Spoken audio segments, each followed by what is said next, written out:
नमस्कार मित्रांनो, learn with Rohini या चॅनलमध्ये तुमचं पुन्हा एकदा स्वागत आहे.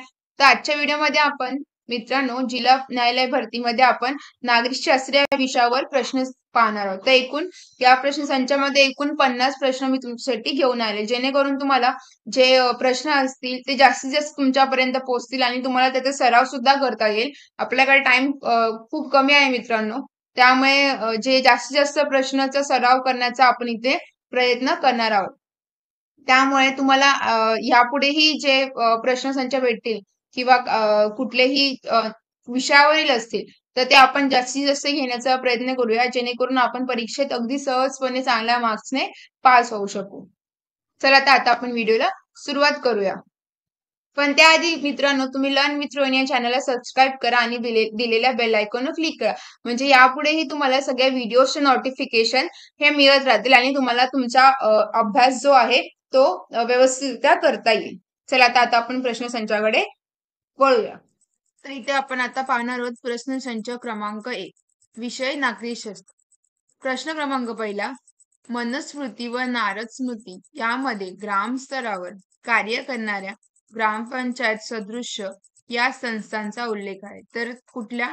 तर न्याय पंचायत या संस्थांचा उल्लेख आहे. प्रश्न क्रमांक दुसरा, 10व्या शतकातील या उपलब्ध ग्रंथात ग्रामपंचायतीची रचना व कार्ये यांचा उल्लेख सापडतो. तर शुक नीतीसार या ग्रंथात ग्रामपंचायतीची रचना व कार्य यांचा उल्लेख सापडतो. प्रश्न क्रमांक तिसरा, वैदिक काळात गावच्या प्रमुखास काय म्हणत? तर वैदिक काळात गावच्या प्रमुखास ग्रामनी असे म्हणत.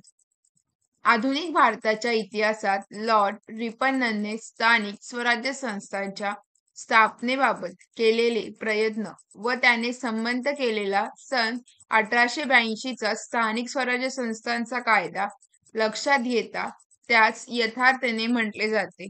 तर त्यास काय म्हटले जाते? तो स्थानिक स्वराज्य संस्थांचा कायदा जो होता लॉर्ड रिपनने केलेला, त्याला स्थानिक स्वराज्य संस्थांचा जनक असे त्याला म्हटले जाते.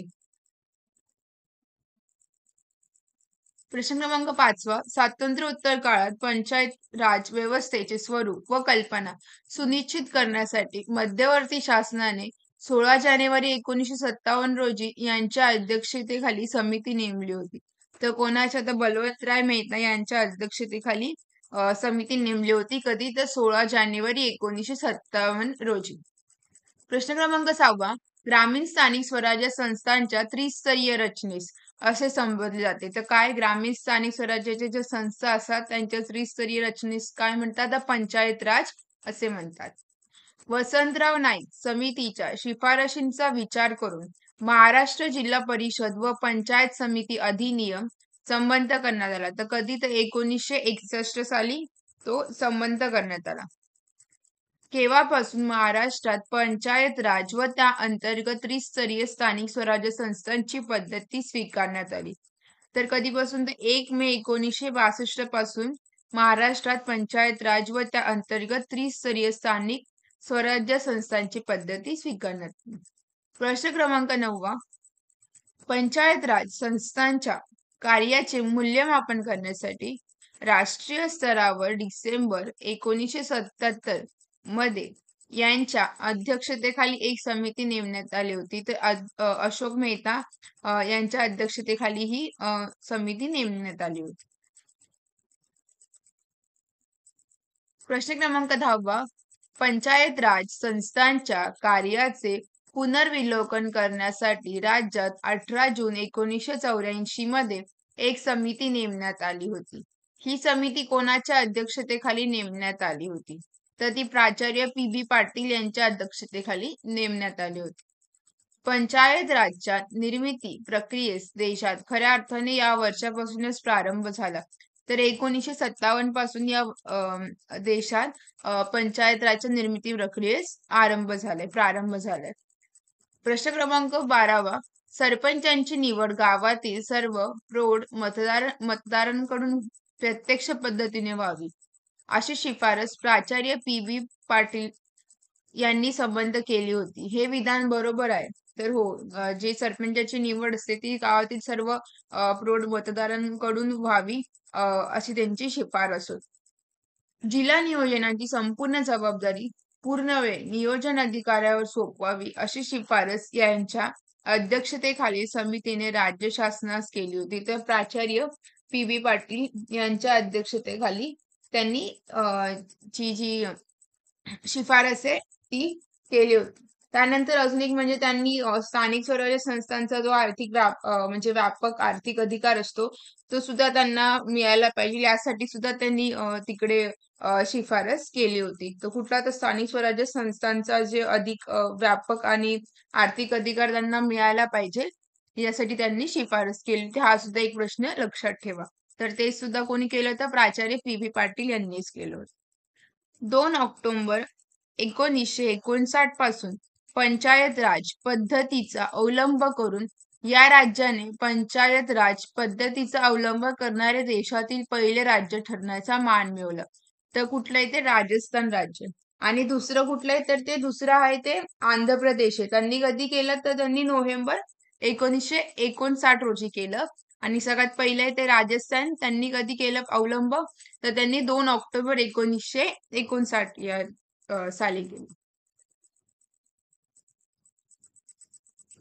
प्रश्न क्रमांक 15 राजकीय जागृती लोकशाहीचे प्रशिक्षण व हे पंचायत राज पद्धतीचे प्रमुख उद्देश होते. तर कुठले राजकीय जागृती लोकशाहीचे प्रशिक्षण आणि लोकशाहीचे विकेंद्रीकरण हे पंचायत राज पद्धतीचे प्रमुख उद्देश होते.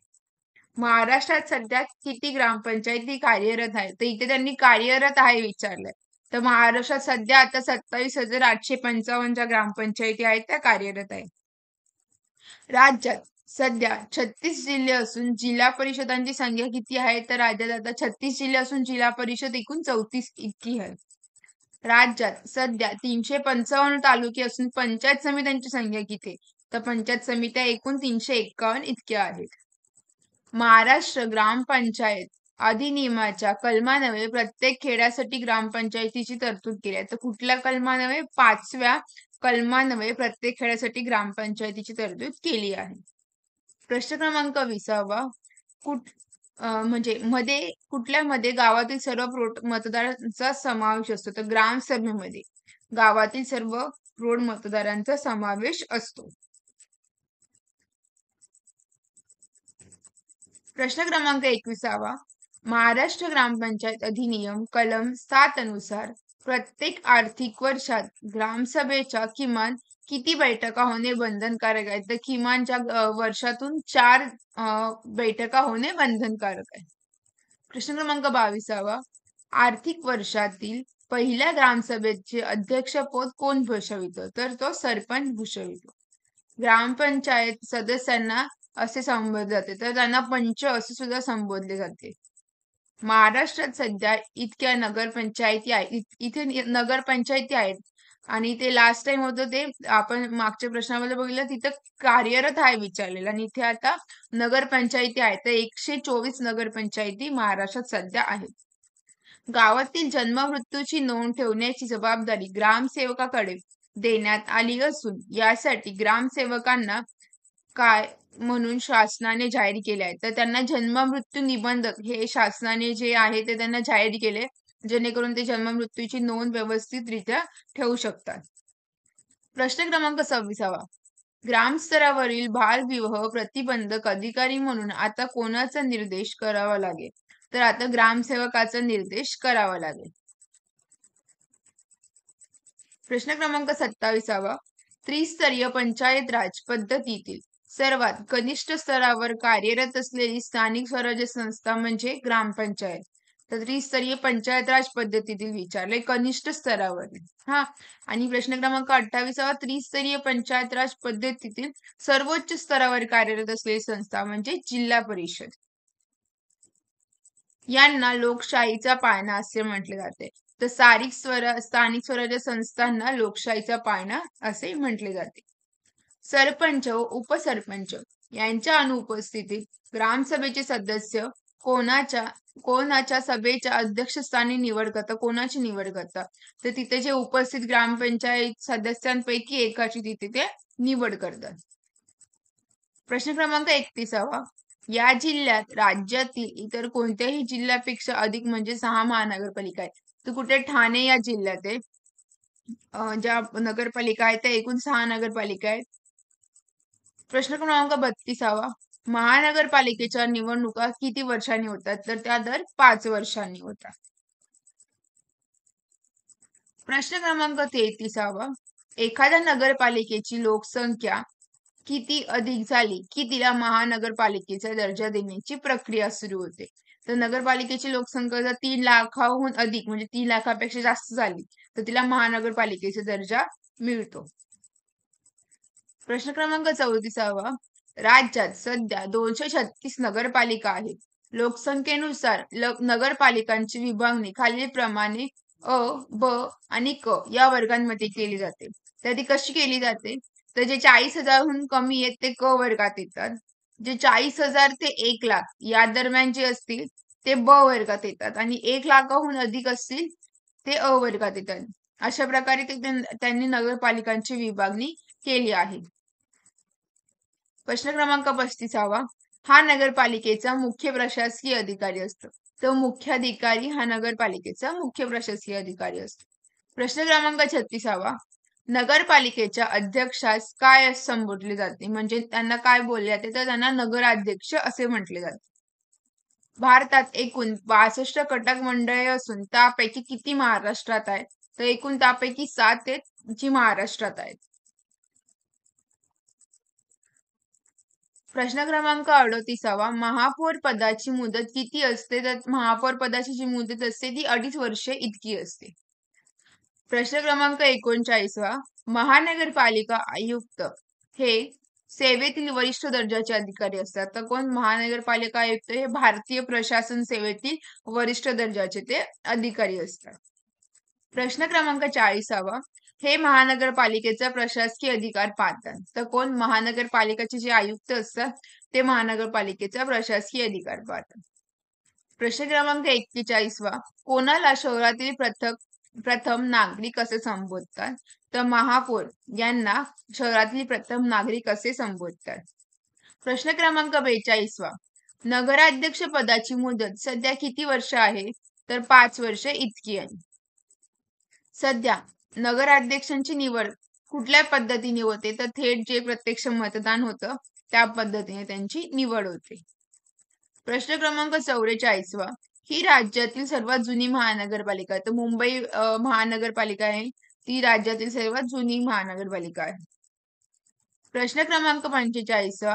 राज्यात सध्या एकूण किती महानगरपालिका आहेत? तर राज्यात सध्या आता 28 महानगरपालिका आहेत. प्रश्न क्रमांक 46वा. कर चुकविणाऱ्या व्यक्तीस मतदानाचा अधिकार असू नये अशी शिफारस पंचायत राज या विषयाशी निगडीत असलेल्या कोणत्या समितीने केली होती? तर बलवंतराय मेहता समिती यांनी केली होती. प्रश्न क्रमांक 47वा. जिल्हा परिषद किंवा पंचायत समिती विसर्जित करण्याचे अधिकार कोणास आहे? तर राज्य शासनास जे जिल्हा परिषद आणि पंचायत समिती हे विसर्जित करण्याचे अधिकार आहेत. प्रश्न क्रमांक 48वा. हे जिल्हा नियोजन व जिल्हा विकास मंडळाचे अध्यक्ष असतात. तर कोण? जे जिल्ह्याचे पालकमंत्री असतात हे जिल्हा नियोजन आणि जिल्हा विकास मंडळाचे ते अध्यक्ष असतात. प्रश्न क्रमांक 39वा. जिल्हा परिषदांच्या उत्पन्नाचे प्रमुख मार्ग म्हणजे राज्य शासनाचे अनुदाने हे त्यांचा उत्पन्नाचा प्रमुख मार्ग असतो. प्रश्न क्रमांक 50वा. एखाद्या जिल्ह्याचा प्रदेश कमी अधिक करण्याचे अधिकार कोणास आहेत? तर राज्य शासनास एखाद्या जिल्ह्याचा प्रदेश कमी अधिक करण्याचे अधिकार दिले आहेत. तर अशा प्रकारे मित्रांनो इथे आपण एकूण 50 प्रश्नांचा सराव केला आहे. हा व्हिडिओ तुमच्या मित्रमैत्रिणींसोबत जास्तीत जास्त शेअर करा जेणेकरून त्यांना सुद्धा या व्हिडिओचा लाभ होऊ शकतो आणि ते जे जिल्हा न्यायालय भरतीसाठी किंवा अजून कुठल्याही भरतींसाठी जे तयारी करत असतील तर त्यांना एक मदत होईल. आणि माझ्या चॅनलला नक्की सबस्क्राईब करा जेणेकरून आता ज्या मी पुढच्या सगळ्या व्हिडिओजमध्ये वेगवेगळ्या विषयांवर सराव घेऊन येणार आहे त्याचं तुम्हाला नक्कीच मदत होईल. चला आता भेटूया नेक्स्ट व्हिडिओमध्ये.